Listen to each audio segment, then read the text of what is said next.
Iphondo laseFreyistata linethemba lokuba lizakuphinda liyifumane indawo yalo yokuqala neyathathwa liphondo iGauteng ngo-20. Hard work, dedication, so Yaayinkqenkqeza phambili kumaphondo onke ngo-2016 nango-2017 iminyaka ilandelana.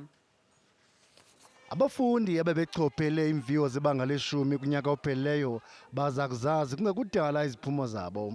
Isebe lezemfundo lithi ukuzinikela kootishala nabafundi kuza kuzala amaduna namathokazi. Abafundi babulela isebe lezemfundo ngokubanceda ukuze baqhube kakuhle.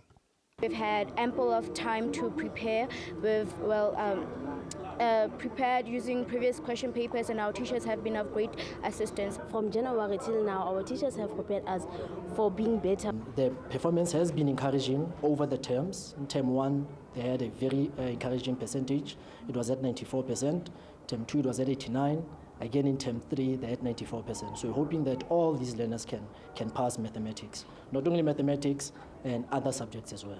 Kummandla waseKofifontein uqhankqalazo lwenkonzo olwathatha inyanga ezinhlanu nolwakhatshwa ludushe lwaphazamisa zonke inkqubo yezikolo. Abafundi bebanga leshumi bebesilela ngasemva kwezifundo zabo. Isebe lezemfundo leza nesicwangciso senkqubo yokukhawulelana nexesha elilahlekileyo.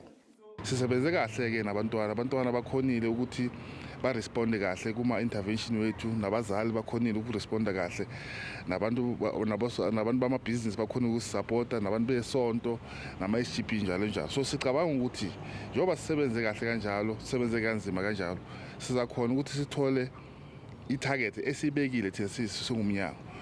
Iphondo liza kusingatha umsithi wokuwonga 100 labafundi abaphume emagqabini ngomso kwisixeko saseBloemfontein.